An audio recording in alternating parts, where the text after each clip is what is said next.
pourquoi est-ce que les gens qui veulent perdre du poids n'y arrivent pas? Une personne qui veut perdre du poids va faire peut-être un régime, donc c'est-à-dire qu'elle va faire très attention à ce qu'elle mange, elle va manger des choses saines, elle va manger des choses peu caloriques, elle va être vraiment en déficit calorique et elle va faire beaucoup de sport. On va prendre l'exemple d'une personne un peu extrême qui veut avoir des résultats rapidement, donc qui va faire un gros déficit calorique et qui va faire beaucoup de sport, beaucoup de cardio par exemple. Cette personne-là, on est d'accord, elle est dans un extrême. Sauf que le problème, c'est que cette personne-là, elle se frustre et elle n'arrive pas à perdre du poids parce qu'elle va après vaciller dans un autre extrême. Elle va avoir une crise d'hyperphagie, c'est-à-dire qu'elle va ouvrir son placard, elle va manger plein de trucs mauvais, etc., du sucre, du gras, etc. Et donc elle ne va pas avoir de résultats parce que elle aura trop mangé pendant dans cet extrême-là. Elle n'aura pas fait suffisamment de sport, etc. Et pourquoi on passe toujours d'un extrême à un autre? Pareil, une personne qui va être très très motivée, qui va prendre de très bonnes habitudes dans sa vie, à un bout d'un moment,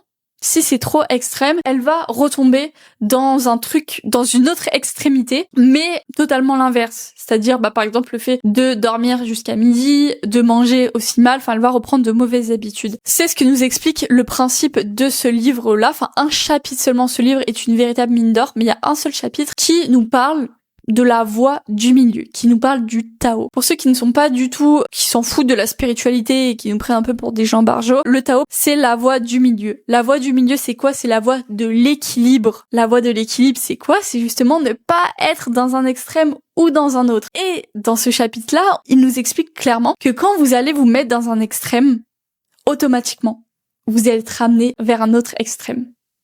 Automatiquement, si vous êtes trop extrême sur un domaine de votre vie, sur un sujet, sur l'alimentation ou quoi, vous allez être ramené dans une autre extrémité. Et que pour être heureux, pour atteindre ses objectifs, il faut être dans la voie du milieu. On voit plein de personnes aussi faire des burn-out. Après qu'elles aient énormément bossé, etc., elles vont faire des burn-out. Parce que justement, elles ont tellement été dans un extrême que après on les ramène dans un extrême, mais dans l'extrême totalement opposé en fait. Donc c'est hyper violent et donc après elles font un burn-out. C'est normal des fois de pas totalement être équilibré, des fois on s'en rend pas compte, d'avoir des périodes où on va plus travailler que d'autres. Voilà, c'est normal, mais gardez toujours à l'esprit que quand vous êtes trop extrême, automatiquement vous allez vaciller dans l'autre extrémité et l'autre extrémité ça va vous faire du mal mentalement, ça va vous faire culpabiliser. C'est pour ça que je dis toujours que la frustration emmène toujours après la culpabilisation, parce qu'après vous allez craquer sur quelque chose et vous allez culpabiliser. Voilà, si cette vidéo vous a intéressé, abonnez-vous, merci.